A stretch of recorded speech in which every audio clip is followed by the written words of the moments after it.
байцгааны өрхөн үзэгчдээ танад моторын нэвтрүүлгийн маань шинэ дугаар үзэгч та бүхэндээ хүрч байна. За моторын нэвтрүүлэг өнөөдөр Ховд аймгийн Булган сумаас үзэгч та бүхэндээ хүрч байна. Булган сумыг моторын нэвтрүүлэг зорьсны учир юунд вэ гэвэл нэгдүгээрт бол маш олон жил одоо жимс жимсгний аж ахуй эрхлэж байгаа. Жимс жимсгний үлгийн нутаг байгаа. За хоёрдугаарт бол эдний сум одоо жимс жимсгний хөтөлбөр хэрэгжүүлж байгаа гэж бид бүхэн дууллаа. Тэгээд энэ талаар сумын удирдлагууд, за сум орон нутгийн ард иргэд юу хийж байгаа талаар энэ удаагийнхаа нэвтрүүлгээр мэдээлнэ. Булганчууд та бүхэнтэй уулзсан учрах болно. Моторын нэвтрүүлэг эхэлж байна.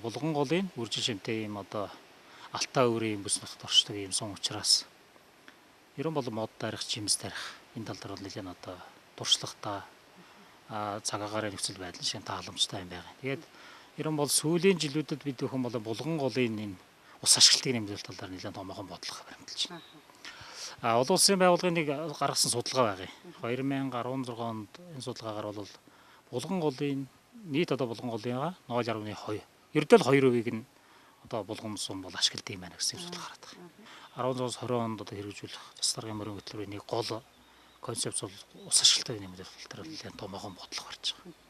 За энэ бодлогын хүрээнд бид нар өнгөрсөн жил нэлээд олон ажлуудыг хийлээ. За нэлээд магистрал шуумуудыг татж байгаа сумын хэмжээнд. Сүлжиж байгаа газруудад нэлээд усан хэмжээг нэмэгдүүлэх тал дээр нэлээд ажил хийж байгаа. За хоёрдугаар асуудал маань за ус байх юм бол тэр газар бол хүн бүхэн одоо тэр модчлуугаа тараад байгаль маань өөрөө сэргээд явчих ийм боломжтой юм билээ. Тэгэхээр саяны бидний хийсэн судалгаагаар бол бидний 3 дахин нэмэгдүүлсэн байна. Манай иргэд маань ус боохтой бол ерөөсөө энэ хөрс ашиглаж одоо усаа бууж усаа барилах одоо хэлбэрээр ашигладаг байсан. Энэ бол байгальд их экологик хортой ийм нөхцөл байдал ажиглаж байгаа учраас энэ жил бид нар ерөөсөө усны энэ сувгшууд инженерчлэг гэсэн юм бодлого баримталж байгаа. За эхний инженерчлэлээ бид нар хийж байна. За энэ жил нэг томоохон 3-4 одоо сувгийг бол бид нар бол бүрэн инженерчлэл автомат механик алттай болголоо. За энэ дуршлага мэдээж одоо бидний зэрэгэлдээ байгаа газар тариалал нь хамгийн дээд түвшинд хөгжсөн. Бүгд нэг хятад ард улсын Чингис сум руу явж турш судлаад яг тийм хэмжээний тэдрээс одоо турш судлаад энэ усыг яаж инженерчилж болох вэ? Яаж усны алдагдлыг багасгах вэ? Ус ашиглалтыг яаж нэмэгдүүлэх тал дээр нэлээхэн дөрвтэй бодлогуудыг авч хэрэгжүүлж байна. За энэ хүрээнд бол нэлээд одоо ажлууд маань амжилттай байгаа. Ялангуяа албан байгууллагын айл өрхөд бид нэлээд томоохон үр ажиллагаудыг гаргаж байгаа. Ногоон одоо байгууламжаа нэмэгдүүлсэн албан байгууллага жил бүхэн шалгаруулж дэмждэг. Сум орд нөгөө жилийн ажлаад өгөн жишээлдэг байгууллагаа шалгаруулахдаа энэ үзүүлэлтийг бараг 40% нь бол ногоон байгууламж орчны бохирдолтой холбоотой энэ чиглэлээр нь гарч байгаа. Айл бүхэн удагтай байх боломжтой гар удагтай. Нэгээр хэлбэл 3-4 м газар ухаад шууд газрын гадарга усанд хүрчдэг. Тийм учраас энийг ашиглаад бид нэлээд одоо туршлага судалж байгаа. Орсын улбааны улсын бүрээд халимаг айл бүхэн ч л одоо хашаанда худагта зөөрт ногоо тарьдаг жимс ашигладаг тагаа одоо өржүүлдэг гэдэг нэг тийм жижиг аж ахуй хөгжүүлсэн байдаг шүү дээ. Яг тэр тал руу хөгжүүлэх тийм боломж олдсоо болгосонд байгаа юм байна гэж болж хараад байна. Тэгээ тийм айл аж ахуй нэгжүүдийг бид нар бас энэ жилээс шалгаруулад шагнал журамшуулад шилдэг тогтчлолтой айл аж ахуй гэдэг маягаар ингээд шалгаруулаа явж байгаа. Юм маань нэлээд үр дүн өгч байгаа байх.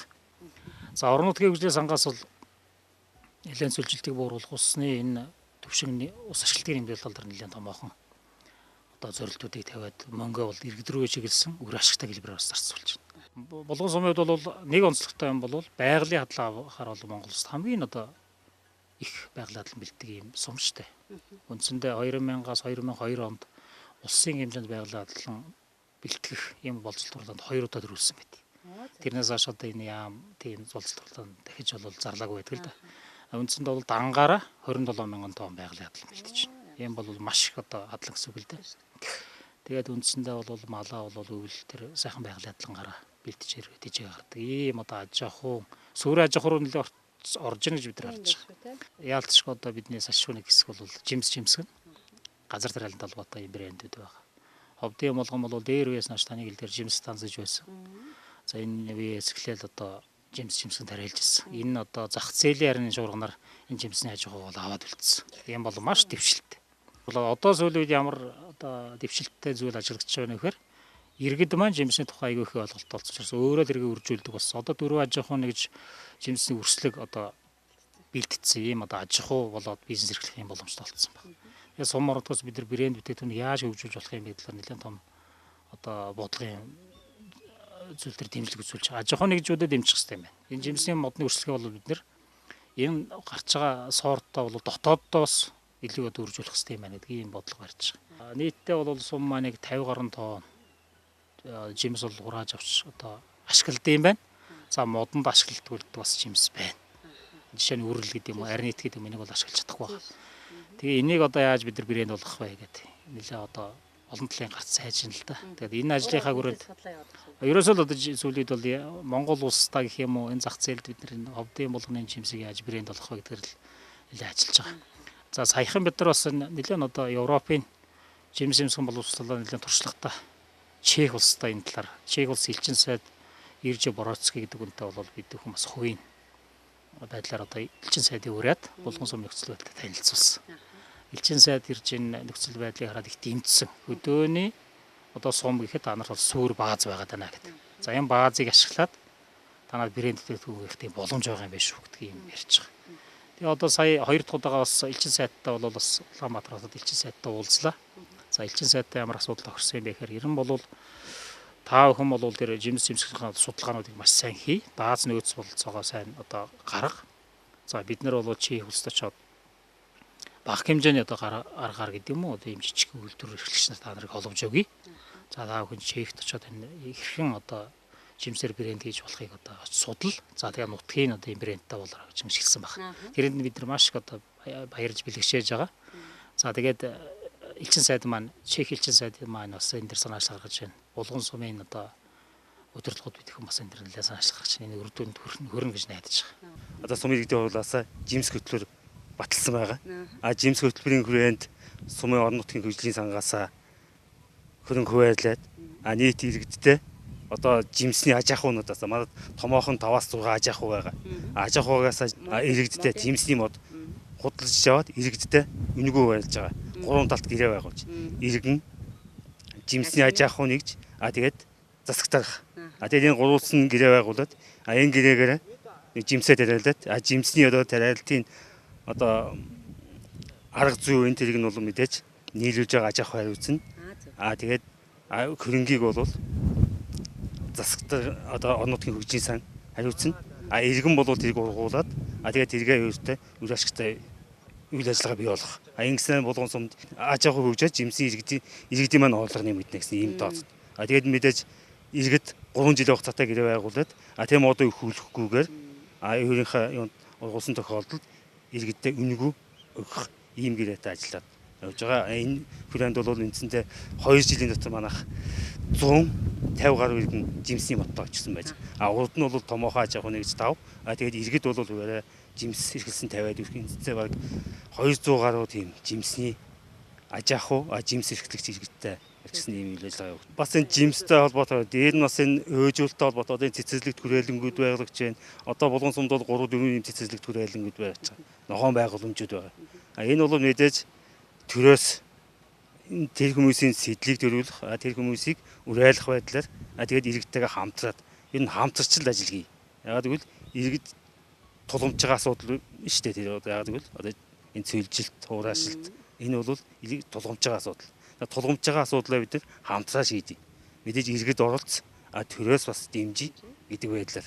Тэгээд иргэд одоо булган сумд одоо энэ цэцэрлэгт хүрээлэнгэх чинь 300 гаруй сая төгрөгөөр Улаанбаатар хотын нутгийн зөвлөл торгон нутаг клубын нөхдүүд маань энэ цэцэрлэгт хүрээлэнг байгуулж булган сумд хүлээлгэж өгсөн. Тэгээд булган сум бол орон нутгийн хөгжлийнхаа сандаа бас энэ цэцэрлэгт хүрээлэн энэ ногоон байгууламжуудаа энэ жилийн засвар үйлчилгээг хийх ачлах тоодох тийм зардлаа суулгаад тэнд бас ажиллах хүмүүсээ цалинжуулаад орон нутгийн давсан орлого ийм зардлуудаас санхүүжүүлээд ингэж явж байгаа ийм үйл ажиллагаанууд байгаа. Танайд мод тарья манайд мод тарья шувжиген дууч үрээ тасан чуулаасэ өглөө бүрийн нараа мөчөрдөн надаасэ мод тарья мод тарья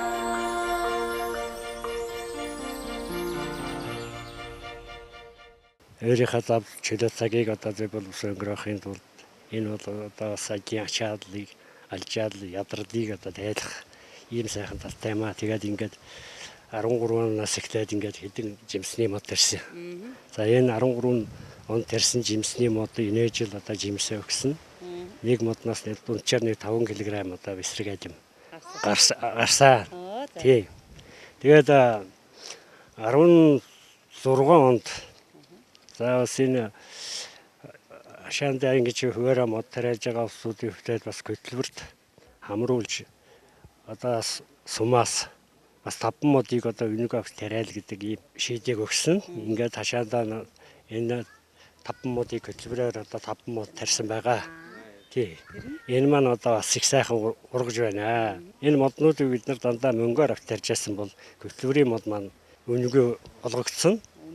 Өнгөрсөн амар тарьсан мод энэ хавар одоо бас цэцгэлж цөөхөж гэсэн жимс өгч байгаа бас гар өнөмтэй байлаа. Тэгээд хашааныхаа энэ жоохон газрыг бас үр ашигтай ашиглаад энэ хашаан дотроос жимс авч байгаа бас баярлж байна. 2004 онд бурах санх тарьж эхэлсэн. Тэгээд бурахсаа тариад би худгаасаа бетоноор ингээд өглөө ажилдаа явахын урд услаад ороо ирээд услаад ингэдэг байсан. Тэгээд мод маань ингээд ургаад дахтар хүний сэтгэл их сайхан болж дахиж нэмж жимсний мод тарих. Тэгээд жимсний мод ингээд 3 мод тарьсан байгаа. А дараа нь ингээд чатраг нь одоо ингээд булганыхаа өөрийн унган нутгийн тийм сорт улаан ингээд цэтрэг нь ингээд тариалсан байгаа. Тэгээд би одоо өнгөрсөн жил гэхтэл энэ одоо энэ цэтрэгнаас 60-70 литр тийм сок одоо өөрийн гараар бэлдэж аваад хүүхдүүдэд аминдээ болгож байнгын өгчээдэг. Ах дүү нэртэй өгдөг, хотынхаа хүүхдүүдэд өгдөг. Ингээд одоо ч гэсэн ингээд түүхэд бэлэн болсон хүүхдүүд маань өдөрт байнгын инээсээ орж ирээд ингээд түүгээд идээд одоо тэр манай ой хүрээ жоохон хүүхэд ч гэсэн эндээс одоо байнга идэж яадаг. Тэгэд ингээд манай энэ анхны газар бол битүү юм сайргал тийм байсан. Одоо юм гоё болсон. Одоо модон дотроо бид нэр зугаалгаач гэсэн ингээ хийж хоол ундаа хийгээд гадаа ингээ суугаад иддэг тий. За манай энэ сумын удирдлагууд одоо айл өрхөд бол жимсжүүлэх зорилгоор айл өрх болгонд одоо 5 мод ингэж өгсөн байгаа.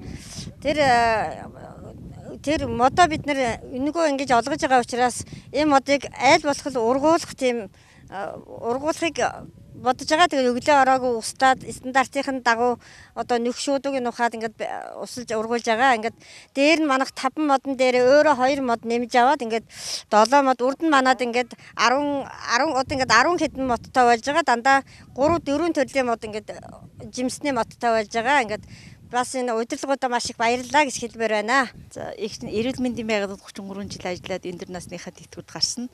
Тэгээд энэ бургасыг ингээд хаалтгийнхэн журмаар бургас их л тарьж эхэлсэн. Тэгээд энэ жимсний модыг 2 жилийн урд худалдаж аваад 3 жимсний мод ихлэ тарьж эхэлсэн. Тэгээд дараа нь тамгын газраас 5 үнэгүй мод жимсний 5 мод өгсөн. Энэ цаанаас энэ 5 мод үнэгүй 5 мод өгсөн. Энийг одоо цаашдаа би одоо жимс ургуулж цаашдаа урам хайрлж өөрөө одоо ингэж хүч орж тэгээ би анхудаа ингэж мод тарьж эхэлж байгаа. Ихтэй 2 жил болж байгаад ингээд цаашдаа ахмуудаас зөвлөгөө аваад энэ модоо улам сайхан ургуулж жимстэй болохын тулд ажиллаж байна. Та хоёр маань одоо хэдэнээс ингэ мод тариад ийм гоё болгоч юу хашаага? Тэтгэврт гарснасаа хойш одоо 10 гаруй жил энэ мод ботны нүүдийг тарьж байна. Нэг 300 гаруй ботсог модны сэн 300 гаруй байгаа. Төрөл зүйлийн хувьд нэг 20 төрлийн мод байгаа. Байхгүй мод байна. Гоёлын жимсний гэдэг ингээд энэ дотор бэсрэгэл мод нэг 10-аад мод байна. Тэрнээс жимс нь аваад одоо өөрийн хэрэгцээнд хэрэглээд ашиглаад байж байгаа. Чавны мод нэг бас 10-аад мод байна. Бас үржимсээ өгчихсэн. Үржимс нь авч байна. Одоо сумаас нэг 5-6 мод авсан ургуулж байна. Одоо жимсэг өгчихсэн. Одоо жимсэг өгөө мод яахгүй баг. Энэ анхнаасаа ирээс энэ газар бүр ирээс энэ чулуун хайрга байсан. Энэ талбай. Тэгээд энийг ер нь манай хөгшин бол энэ мод ургуулах, энэ зүлэгжүүлэх тараар их сонирхолтой. Тэгээд би бас зүгээрч байхгүй туслах гинэ. Ингээд энийг анхнаасаа ингээд зүлэгжүүлээ. Тэгэл дараа нь моднууд суулгаад энэ талбайг ер нь өдөө энэ талбай том талбайг ингээд бүтээд өөрн жимсний мод одоо ингээд суулгасан. Бас нэг жижигхэн талбайд күнснийхээ ногоо тавьчих байгаа.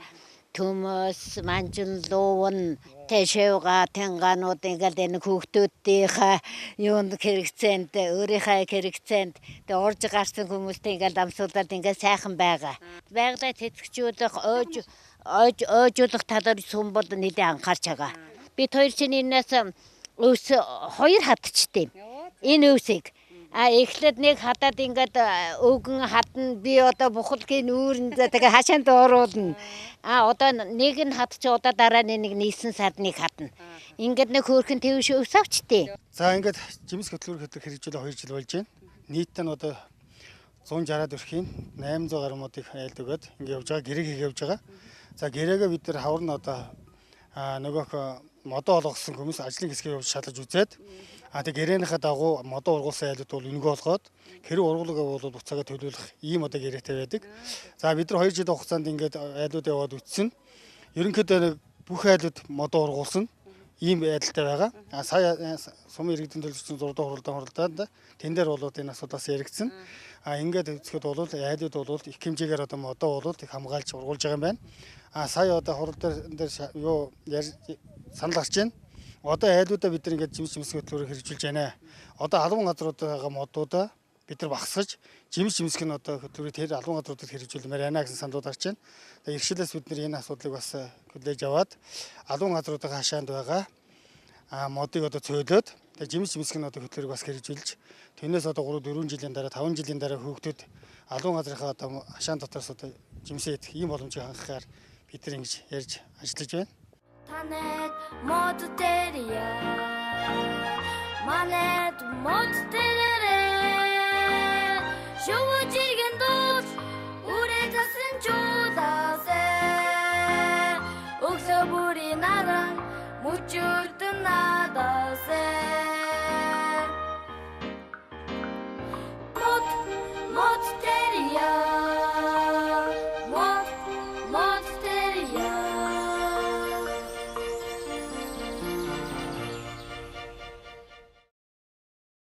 Хичээл туршилтын энэ талбай бол Булган сум, Ховд аймаг төдийгүй улс орон даяар бол хамгийн тэргуун туршлага болж одоо Монгол орны өнцөг улан бүрээс ирж энэ сайхан туршлагыг судалж ийсэн. Бадамсэл багшийн нэрэмжтэй Ховд аймгийн Булган сумын 1-р 12 жилийн дунд сургуулийн хичээл туршилтын талбайд бол энэ том торин налимны 8 сорт байгаа. За одоо энд бол Мэрэлба гэдэг сорт. Энэ бол улаан хацарт гэдэг бид нэр одоо нэрлэдэг. Тэ. Одоо тухайн үедээ бол цэдэн бол пилотова гоо одоо нэг их таалсан гэж. Тэгээд тэрнээс одоо улбалаад энийг бид нэрс цаашаа өсгөн өржүүлж байгаа юм.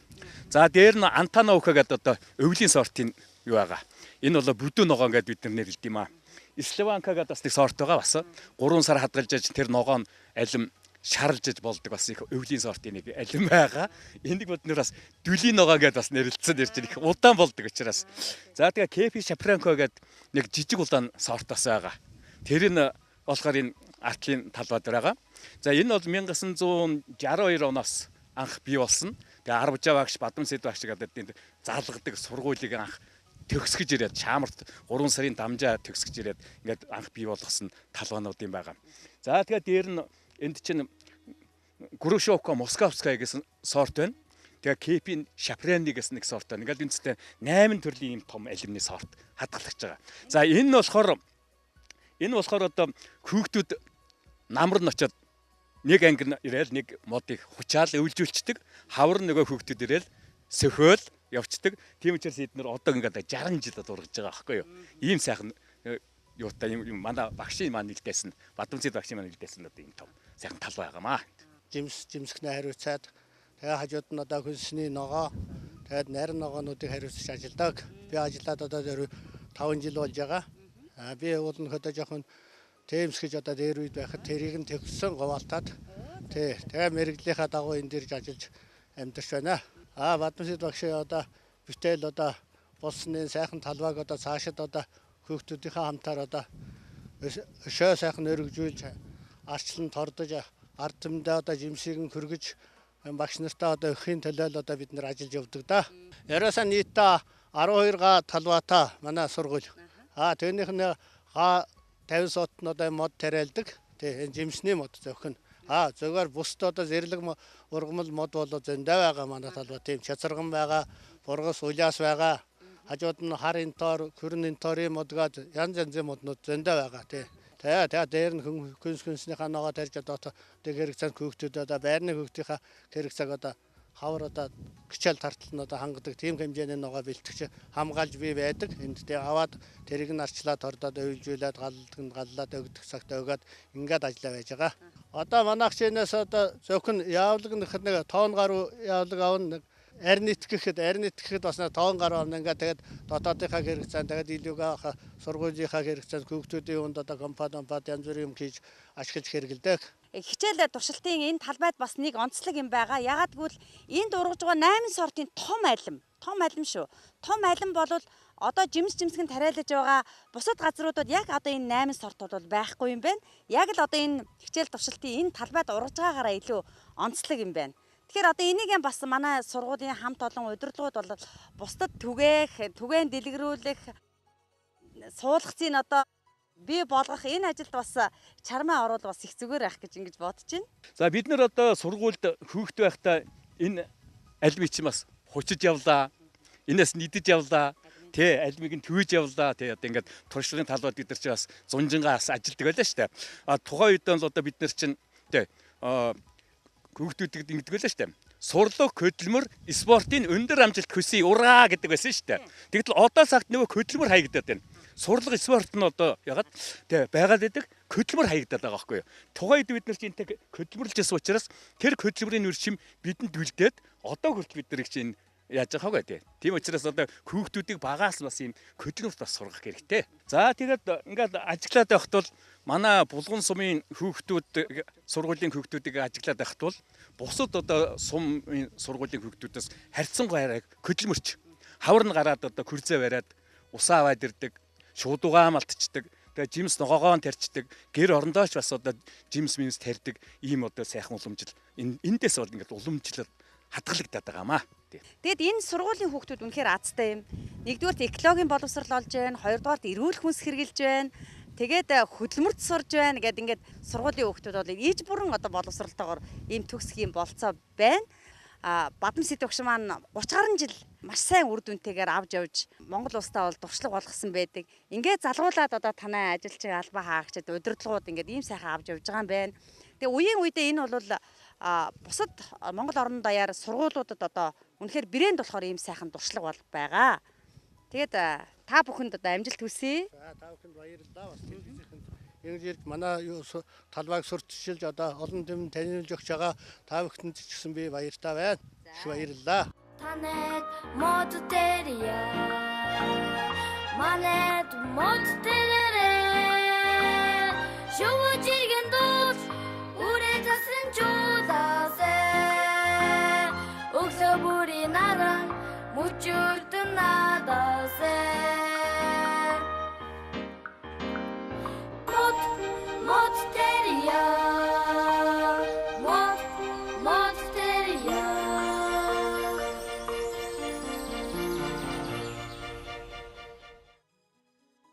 Манай орон нутгийнхаа хэмжээнд за одоо бүр цаашлаад одоо бусад орнуудтай ингээд гадаад харилцаагаа хөгжүүлээд яаж одоо бас жижиг дунд үйлдвэрлэлийг бий болгох, брэнд бий болгох гэдэг ингээд яваад байна шүү дээ. Нийтлээ одоо нөгөө дунд нь байгаа нөгөө засгийн газар юу хийж байна өнөөдөр те. Өнөөдөр одоо зөвхөн Булган сум гэдэг Монгол орон даяар жимсгний аж ахуйг хөгжүүлэх талаар гол нь юу хийж байна? Энэ жил жимсгний одоо үндэсний хөтөлбөр баталчихлаа шүү дээ. Гэхдээ л одоо нөгөө нэг брэнд болоод байгаа нөгөө Булганы те нөгөө жимсгнийг орон даяар төгөөх талаар юу хийж байна? Энд чинь зүгээр нэг сумын бодлого биш байхгүй юу? Улс орон даяар байх бодлого байна. Одоо тэр тендер юмнууд хаагур явж байна. Хаагур суулгаж орж ирээд байна. Тэр ер нь хаагур яваад байна. Бид нар яг сумынхаа хэмжээнд өөрснийхөө хэмжээнд иргэдийнхээ хүрээнд жимсчил хөдөлгөөнөөр нөлөөлөд яваад байгаа. Өнөөдөр бидний хөдөлгөөнийг дэмжиж 4-5 аж ахуйн 200 айл өрх жимс тарьсан байна. За энийг бид нар магадгүй цаашдаа сумынхаа хэмжээнд нэмэгдүүлэх боломж байгаа. За гэтэл одоо энэ хөдөөж явах яамнаас ч бас тодорхой хэмжээний жимс шимсгэнд бол бас нэлээд томоохон хөтөлбөрөд хэрэгждэг юм байлээ. Би бас судалж мэдсэн. Ингээ харж байхад бас Ховд аймагт ч гэсэн томоохон жимсний хөтөлбөр бас хэрэгжсэн. Хэрэгж явж байгаа юм байлээ. Тэгэд үр дүн гарахгүй. Тэгэхээр яах ёстой юм хэр одоо бид нар бол юм турших одоо тийм туршаад гэдэг юм уу нэг шин газар жимс тарих гэдэг ингэх юм бол би бол туршилт явуулмаар бол байна. Тэр их сайхан үр дүнд л хүрмээр байна. Тэр жимс хөтөлбөрийг хэрэгжүүлж байгаа бол жимс шимсэнд дэмжиж байгаа бол яг тэр сүртаа баазтай ургадаг энэ Ховд аймгийн Булган сумд ягаад энэ том хөтөлбөр хэрэгжиж болдгоо юм бэ? Энэ дэр бол би бол яг застрахын хувьд бол энэ дэр бол нүдэ болохгүй л одоо ажил болоод байгаа юм шиг боддог. Тэгэл ямар ч жимс тарьсан яаж шийдвэр өгжүүлсэн тийм бүрэн боломж нь бааз сүрнэ. Цагаарын нөхцөл байдлыг чинь маш одоо чухал шүү дээ. Тэгэхээр энэ чинь нутагшсан брэндийн гаргаад авсан энийг хөгжүүлээ явахад бид нар бүрэн боломжтой. Энийг одоо засгийн газар яам боловс нэлээд анхаарах хэрэгтэй л гэж бодож байгаа. Би ягаад гэвэл яг хуу яамд бол яг уламжлаад яг албан ёсоор бид нар яг энэ одоо сая таныг хэлж байгаа тэр засгийн газрын хөтөлбөр батлагдсан гэж энэ сонслоо энэ хүрээнд бол бид нар бол бас асуудал тавина. Яг гоо зүгээр жимс шимстэй холбоо гэдэг юм уу тийм холбоо молготоо бид нар бол холбогдол юмнуудаа ингээл яриад яваад байгаа. За ерөнхийдөө нэг сумын хэмжээнд за нэг 50 гаруй мянган мод тарьсан байна гэсэн судал гараад байгаа. Одоо энэ чинь 2000 оноос л хоошоо штэ. 2000 он хүртэл хүн бол мод тарих битийг л хэцүү байлаа штэ. Тий сөхөөг бас одоо сүүлийн 10 жилд 50 мянган мод тарьсан байна. Тэгээ манай энэ утга орны онцлогч юм уу нэг мод тарьдаг. Одоо бургас сарлах тэгэл нэг мод чинь бол 10 20 болол ингээл үрж явчихдаг. Ийм сайхан штэ мутдаг штэ. Тэргээр бол нэг 50 мянган мод тарьсан байна гэсэн судал гараад байгаа. Одоо сүүлийн иргэд маань ер нь бол бас мод тарьж байгаа хашаанда мод тарьна шүү дээ. Ингээ бургуус тарьдаг, улиас тарьдаг. Одоо бол жоохон татгалзаж байна. Өөр ашигтай жимсний өөрт хэрэгтэй яг иймэрхүү ярьдаг болсон байна. Энэ бол би дэвшил гэж бодож байна. Одоо бид нар нөгөө зөвлөлт гэдэг юм уу бууруулах модтой болох юмсан гэж хэлсэн бол одоо яг хуу зах зээл ашигтай амьдралд хэрэгтэй ийм мод тарья гэдэг иймэрхүү сэтгэлгээтэй иргэд маань болцсон байгаа. Бид нар ч гэсэн сум оронтоос ямар бодлого гарч ирэх хэрэг одоо бид нар ногоон байгууламжид бол жимснийхээ мод тарья. Тэгжээж одоо бид нар энэ жимсийг брэнд болгох хэрэгтэй юм байна гэж. Энэ суур боломж нь бидэрт болон бүрэн байгаа. Бас манай Булган сумд ханаад мод тарьяаны нэвтрүүлгийн хамт олон ирсэн та бүхэнд баярлж байна. Булган сумыг энэ өдрийн бүтээн байгуулалтын ажлуудыг, энэ жимс шимсгийн хөтөлбөрийн ажлуудыг, энэ булганы ард түмний хөдөлмөрч байдал хийж байгаа ажлуудыг бүгдээ бас тодорхой хэмжээгээр үзсарсан байх гэж бодож байна. Ер нь Булган сум бол их онцлогтой ийм сум. Энийг ч сарсан байх гэж бодож байна. Тэгээ ингээд цаашид бол Булган сум бол бид нар 18 оныг хотын соёлыг нэвтрүүлэх хичээл болгоод зарлалцсан явж байгаа. Тийм учраас гэрэл төлөв зам харгуу бүтээн байгуулалтын том ажлууд одоо ингээ хийгдээд явж байгаа. За энэ дээр одоо ирж энэхүү ажлыг сурталчилж байгаа. Ханаад мод тарьяаны нэвтрүүлгийн хамт олонд Булган сумынхаа нийт иргэдээс Булган сумынхаа иргэдийн хурал засаг дараа застарын хамгааллын нэрнээс баярлалаа талхснаа илэрхийлье. Та бүхэн ажилд амжилт хүсье. Суурин байна. Тэгэд өдөө бол ийм сайхан аваад явчихсан. Тэгээд одоо аж ахуй нэгж байгууллага иргэд төр бол маш сайхан хамтарч ажиллаж байгаа одоо анхдагч жишээ гэж би хэлмээр байна. Үлгэр жишээ ийм сайхан ажлууд хийж байгаа та бүхэнд бас баярлалаа. Амжилт хүсье. Тэгээд булганд оргож байгаа энэ сайхан жимсхний моднууд одоо Монгол орон даяар бас түгэн дэлгэрч ургах болтугай тий. Тэгээд монголоор одоо жимсхний орон болёо тийм ээ. За баярлалаа. Ингээд мод тарьяаны нэвтрүүлгийн уран бүтээлчид бид 3700 км хол газрыг туулж сурвалжлага бэлтгэн үзэгч танд хүрэхэд найдвартай унаа, тээврийн хэрэгслэр 5 тухтай үйлчилсэн Булган нутгийн эдгээр жолооч залууст талархлаа илэрхийлье. Алтан шар зам нь үлзийтэй байгээ. Булганчуудын маань тарж ургуулж өсгөж үржүүлж байгаа өнгөнгөөр алаглах жимсэг нь Монгол орноор минь дүүрэн ургаж ард түмний амьдрал байгаль дэлхийд минь өр өгөөсөө өөрийнхөө орны баялаг бүтээгчдийг төр засаг бодлогоор бодиттой дэмжиж өгөөсэй гэдгийг хэлмээр байна. Монгол орны баруун хязгаар, торгууд түмэн олон үндэстэн ястнуудын нутаг Булган сумын ард түмний ажил амьдралын гигэн сайхан үсээс сурвалжлан хүргэх цуврал нэвтрүүлгийнхээ анхны дугаарыг хүргэлээ.